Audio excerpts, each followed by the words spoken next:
الشيطان الرجيم. بسم الله الرحمن الرحيم. الحمد للہ وکفا سلام علی عبادہ الذین اصطفیٰ۔ امام بخاری نے سیدنا مغیرہ بن شعبہ رضی اللہ تعالیٰ عنہ کی توسط سے اللہ کے رسول صلی اللہ علیہ وسلم کے ارشاد نقل کیا ہے کہ ان اللہ حرم علیکم حقوق الامہات والمنع وہات وعد البنات وکرہ لکم قیل وقال واضاعۃ المال وکثرۃ السؤال واضاعۃ المال، کہ اللہ نے تم پر ماؤں کی نافرمانی، والدین میں سے ماؤں کی نافرمانی کو خاص طور پر ان کے حقوق کو تلف کرنا، ان ناحق قسم کے مطالبات کرنا، بیٹیوں کو زندہ دفن کرنا، فضول باتیں اور بلا وجہ کے قیل و قال سوالات کرنا، کثرت سے بلا وجہ اور مال کو ضائع کرنے کو ناپسند فرمایا ہے۔ یہ حدیث کئی مضامین جو اہم مضامین ہیں ان پر مشتمل ہے۔ والدین دونوں کا رتبہ کائنات میں اللہ کے حق کے بعد حقوق العباد میں سب سے بڑا رتبہ بچے کے لیے، لڑکے کے لیے، مرد کے لیے اس کے والدین کی اطاعت ہے، اور شادی سے پہلے بچے کے لیے بھی ایسے ہی ہے۔ ہاں، شادی کے بعد عورت کے لیے حکم یہ ہے کہ وہ اس کی تابعداری والدین سے زیادہ اسے اپنے خاوند کی اطاعت کرنا ہے۔ تو یہاں پر والدین میں بھی اللہ نے والدہ کے حقوق کو تلف کرنے کو صراحتاً اس حدیث میں اللہ کے رسول نے بیان کیا، اس لیے کہ والدہ کے حقوق والد سے بھی زیادہ ہے۔ ایک موقع پر آپ نے خود فرمایا، حضرت ابو ہریرہ نے پوچھا، من حق بحسن صحابتی، اللہ کے رسول کائنات میں میں حسن معاملات سب سے زیادہ کس کے ساتھ کروں؟ آپ نے کہا امک ثم امک ثم امک ثم ابوک، 3 دفعہ والدہ کا ذکر کیا اور پھر والد صاحب کا ذکر کیا۔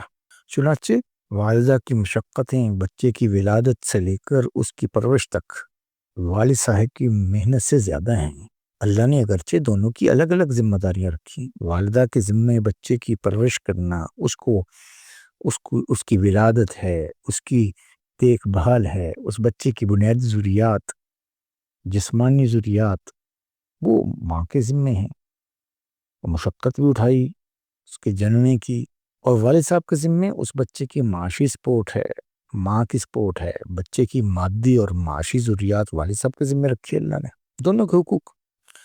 تو والدہ والد صاحب کی نسبت چونکہ جسمانی طور پر کمزور ہے، تو یہاں والدہ کے حقوق کو مقدم کیا ہے، یا والدہ کی مشقتیں زیادہ ہیں تو والدہ کے حق کو مقدم کیا باپ کی نسبت، تو والدہ کی نافرمانی حرام۔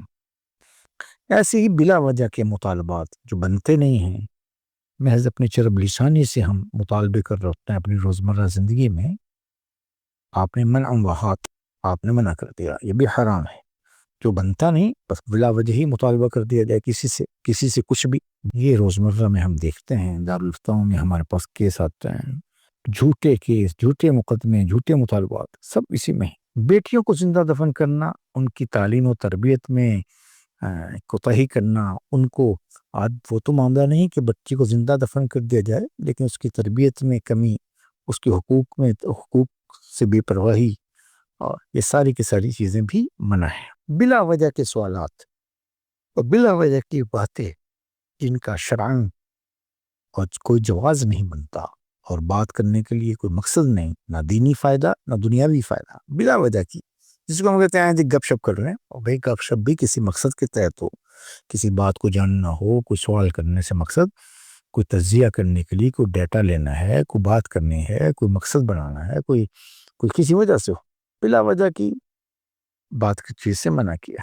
اور دین کے معاملے میں بلا وجہ کے سوالات جن کا عمل سے کوئی تعلق نہیں، کہ اصحاب کہف کے کتے کا رنگ کیا تھا، اور شیطان جنت سے کیسے نکالا گیا، جنت میں کیسے گیا تھا، یہ بلا وجہ کی بات ہے۔ اور مال کو ضائع کرنا آتش بازی کے ذریعے سے، سگریٹ پھونک کر، شراب نوشی کے ذریعے سے، ایسے ہی بلا وجہ روڈوں کے اوپر جو ہے موٹر گشت کرنا، گاڑی کو چلانا، یہ بلا وجہ کی باتیں شریعت نے اس چیز کو پسند نہیں کیا۔ اللہ ہم سب کو دین سیکھ کر عمل کرنے کی توفیق عنایت فرمائے۔ دین کے ہر بات کو سیکھنا، اس پر عمل کرنا، یہ دین کا تقاضا ہے، اور پھر اس کو دوسروں تک پہنچانا یہ اس علم کا تقاضا ہے۔ اللہ ہم سب سے راضی ہو جائے، اپنے رضا والی زندگی عنایت فرمائے، ہمارے بیماریوں کو، ہمارے اعزا اقربا کی بیماریوں کو، ہمارے پریشانیوں کو، ہمارے منتصبین محبین کے مسائل کو، ہمارے گھروں کے مسائل کو اللہ اپنے خاص فضل سے حل فرمائے۔ جو فوت ہو چکے ہمارے جاننے والے انجان سب کی مغفرت فرمائے۔ اللہ اس ملک میں بسنے والے ہر مسلمان کی جان، مال، عزت، آبرو کی حفاظت فرمائے۔ اللہ اس ملک کی حفاظت فرمائے۔ اس ملک کے اندر اللہ امن، سلامتی، برکتیں نازل فرمائے۔ السلام علیکم ورحمۃ اللہ وبرکاتہ۔